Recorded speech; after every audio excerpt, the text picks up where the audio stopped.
अस्सलाम वालेकुम नाज़रीन, आप देख रहे हैं मेरे YouTube digital channel central news 11। मैं हूं आपका मेज़बान मुनीर अहमद। प्रोग्राम वही सच कड़वा होता है मुनीर अहमद के साथ।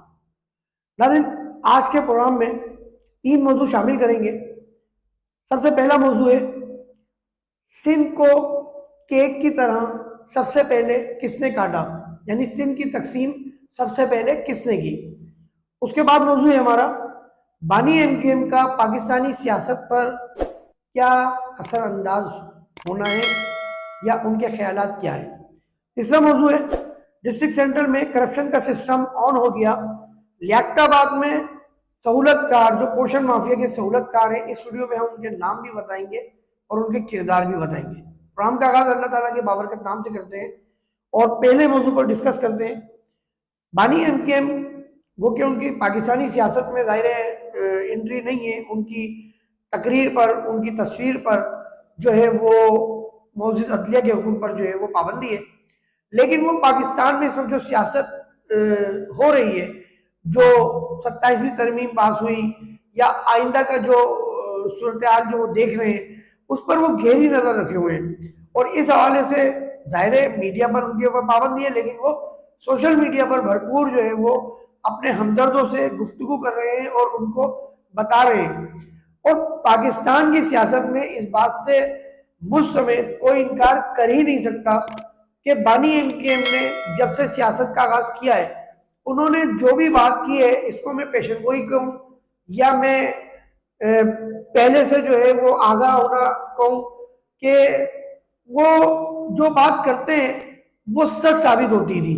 और आज भी जो बात कर रहे हैं, मैं ये समझता हूँ जो हालात मैं खुद देख रहा हूँ, मैं बड़ा मामूली छोटा साफी हूँ, लेकिन जो मैं हालात देख रहा हूँ, आज के फैसले कल क्या असरअंदाज होंगे, हमें भी इस पर तशवीश है और हम भी इस पर नजर रखे हुए हैं। इसी तरह बानी एमकेएम एक बड़ा नाम है, बड़े सियासतदान है, वो भी नजर रखे हुए हैं और वो अपने कारकुनों को, अपने हमदर्दों को सोशल मीडिया के जरिए आगाह कर रहे हैं और वो बता रहे हैं।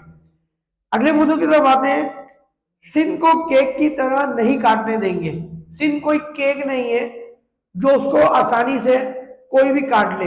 एमकेएम वाले अपनी सियासत करें और वो सिंध को तकसीम की बातें ना करें। ये हमारे सिंध के वजीर जनाब शर्जील अहमद साहब ने एक प्रेस कॉन्फ्रेंस मीडिया ब्रीफिंग के जरिए कही। देखें, सिंध की तकसीम जो पहली बार हुई वो शहीद जुल्फिकार अली भुट्टो साहब ने की थी 1973 में। उन्होंने सिंध को दो हिस्सों में डिवाइड किया था कोटा सिस्टम नाफिज करके। और मैं समझता हूं उस सिस्टम पर, उस कोटा सिस्टम पर आज तक अमल हो ही नहीं पा रहा है, ना उस कोटा सिस्टम के लिए कोई आवाज उठाता है। बड़ी माजरत के साथ बानी एमकेएम बड़े उरूज पर रहे, उनके पास वज़रा की तादाद रही, काउंसलरों की, नाजिमों की तादाद रही, लेकिन वो कोटा सिस्टम और मैसूरी ने बांग्लादेश की वापसी पर बात नहीं कर सके, ना हुकूमत वक्त से मनवा सके। वो के उन्होंने मामूली बातों पर हड़तालें की, मामूली बातों पर उनके वज़राओं ने बाइकाट किया, लेकिन कभी उन्होंने मैसूरीन के हवाले से बाइकाट नहीं किया, ना सियासत की, ना ही कभी उन्होंने कोटे सिस्टम के हवाले से भरपूर किस्म का एहतजाज किया, ना बाइकाट किया, ना उन्होंने कोई इस पे वाज़ा तौर पे अपनी हिकमत अमली तय की। खैर, अब जो बात हो रही है सिंध के कोटे सिस्टम के, सिंध की तकसीम के हवाले से, तो देखिए, सिंध की तकसीम की बात अगर की जाती है तो मैं ये समझता हूँ कोई गलत नहीं है।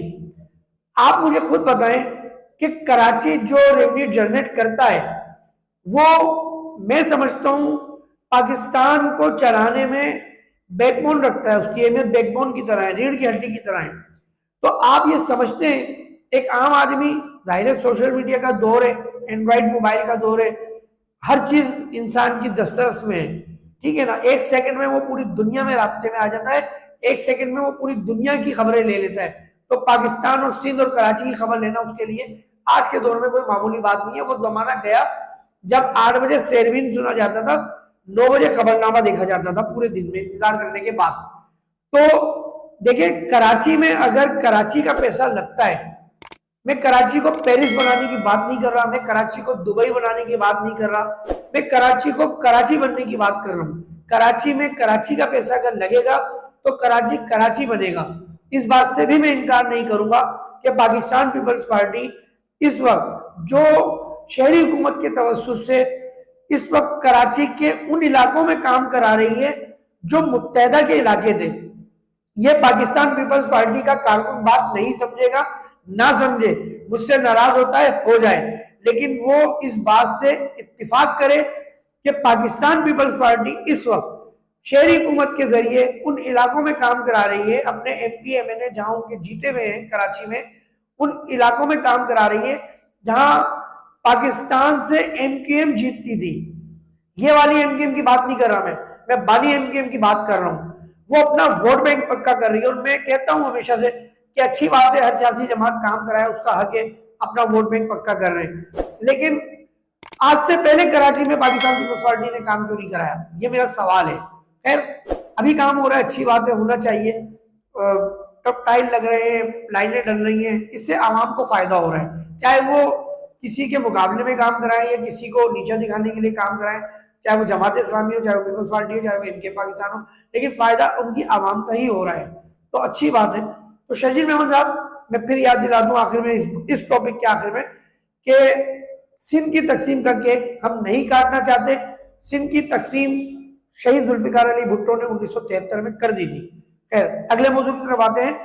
डिस्ट्रिक्ट सेंट्रल में एक बार फिर उवैस नामी इंतहाई करप्ट अफसर तो नहीं बोलूंगा, इंतहाई करप्ट इंसान डिस्ट्रिक्ट सेंट्रल में तैनात हो चुका है।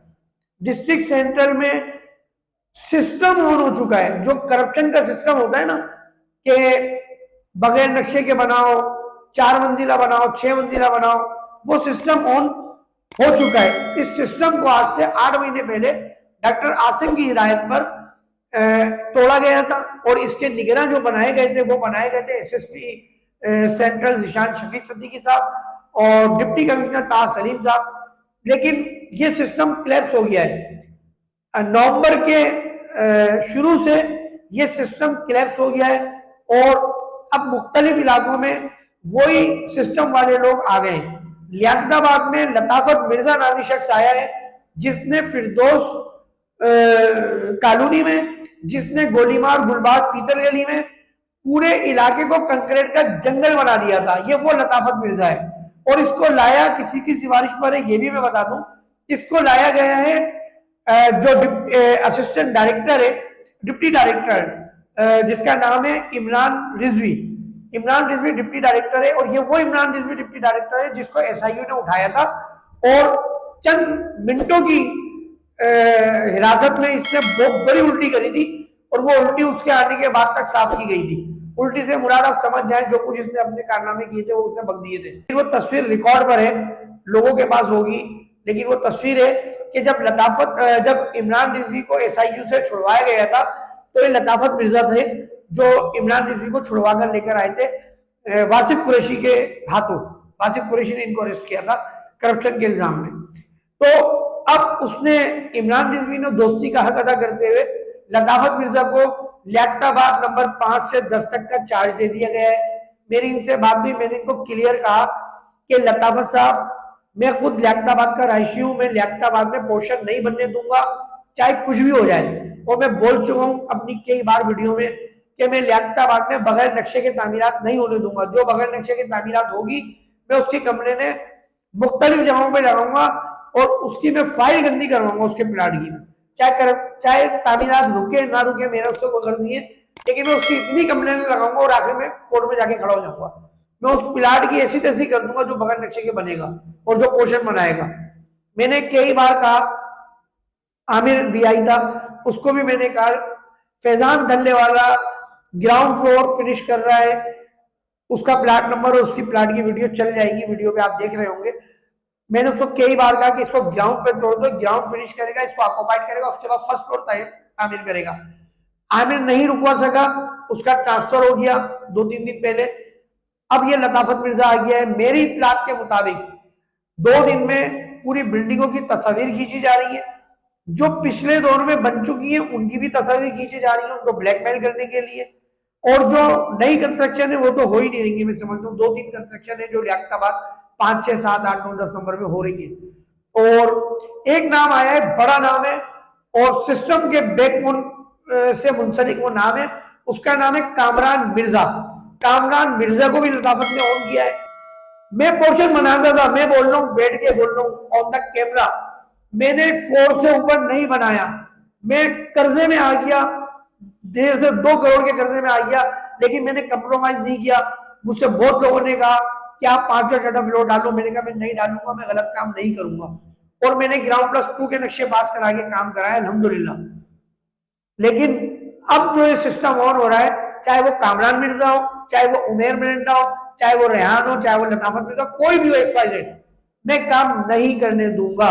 क्लियर बता रहा हूं, बगैर नक्शे के और पोर्शन पर मैं काम नहीं करने दूंगा। मैं गले की हड्डी बन जाऊंगा।